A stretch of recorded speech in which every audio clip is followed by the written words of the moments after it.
আসসালামু আলাইকুম সুপ্রিয় শিক্ষার্থী বন্ধুরা, তোমরা সবাই কেমন আছো? শর্ট একাডেমিক সলিউশনের পক্ষ থেকে তোমাদেরকে জানাই আন্তরিক শুভেচ্ছা। সুপ্রিয় শিক্ষার্থী বন্ধুরা, আমরা ইতিমধ্যে নবম শ্রেণীর ইসলাম শিক্ষা বিষয়ের ষান্মাসিক সামষ্টিক মূল্যায়নের প্রশ্নটি হাতে পেয়েছি।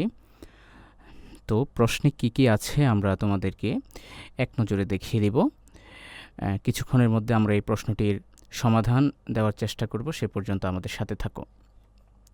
প্রথমে আমরা দেখব সামাজিক সমস্যা বিশ্লেষণ করে ইসলামের বিধিবিধানের আলোকে সমাধান করি। আমরা দৈনন্দিন জীবনে আমাদের চারপাশে প্রতিনিয়ত বিভিন্ন সমস্যা বা চ্যালেঞ্জগুলো দেখতে পাই। ইসলামের নির্দেশনা বিধিবিধান যথার্থভাবে চর্চা করলে এই ধরনের সমস্যার সমাধান করা সম্ভব। তুমি যেই এলাকায় বসবাস করো সে এলাকার বিভিন্ন সামাজিক সমস্যা সমাধানে ইসলামের বিধিবিধানগুলো বিশ্লেষণ করবে। এখানে কাজ 1 হচ্ছে সমস্যা বা চ্যালেঞ্জ অনুসন্ধান। তুমি যে এলাকায় বসবাস করো সে এলাকার বিভিন্ন সমস্যা বা চ্যালেঞ্জগুলোর তালিকা করো। এরপরে দ্বিতীয় প্রশ্ন হচ্ছে, এরপর তোমার একজন সহপাঠীর কাছ থেকে জেনে নাও সে কী কী সমস্যায় বা চ্যালেঞ্জ খুঁজে পেল। এখানে একটা নমুনা চক দেয়া আছে। আমি যা খুঁজে পেলাম, প্রথম বন্ধু যা খুঁজে পেল, এই চকটা তোমাদেরকে পূরণ করতে হবে। এরপরে চলে যাব আমরা কাজ 2, সমাধানযোগ্য সমস্যা নির্বাচন ও পরিকল্পনা প্রণয়ন। এখানে প্রথম প্রশ্ন হচ্ছে, তোমার এলাকার বিভিন্ন সামাজিক সমস্যা খুঁজে পেয়েছ। এবার 4 জন সহপাঠী আলোচনা করে কাজ 1-এর তালিকা হতে একটি সমস্যা নির্বাচন করো যে সমস্যাটি সমাধান করা তোমাদের পক্ষে সম্ভব হবে। দ্বিতীয় প্রশ্নটি হচ্ছে, সমস্যাটি নির্বাচনের পক্ষে এককভাবে তোমার যুক্তি তুলে ধরো।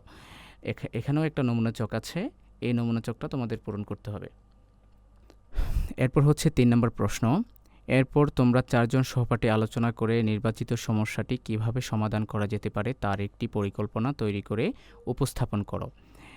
প্রথম হচ্ছে নির্বাচিত সমস্যার নাম, সমস্যা চ্যালেঞ্জটি সমাধানের উদ্দেশ্য, সময়, কার কার সহায়তা প্রয়োজন, স্ব দায়িত্ব বন্টন, ইসলামের বিধিবিধান ও নির্দেশনার চর্চা ও প্রয়োগ, নৈতিক ও মানবিক।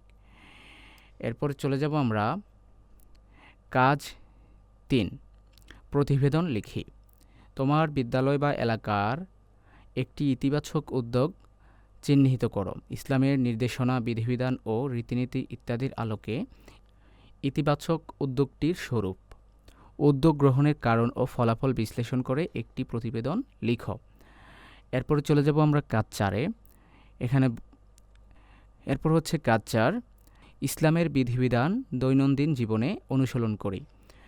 তুমি যে সামাজিক সমস্যা বিশ্লেষণ করেছ, তোমার এলাকার বিভিন্ন সামাজিক সমস্যা চিহ্নিত, সমাধানযোগ্য সমস্যা নির্বাচন, সমাধানের পরিকল্পনা ইত্যাদি, ইসলামের বিধিবিধানের আলোকে তা সমাধান করার জন্য তোমার দৈনন্দিন জীবনের কোন কোন ক্ষেত্রে পরিবর্তন প্রয়োজন তা চিহ্নিত করে কিভাবে অনুশীলন করবে তা উল্লেখ করো।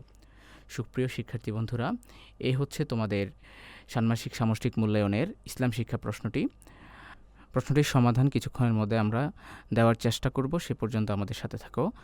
আল্লাহ হাফেজ।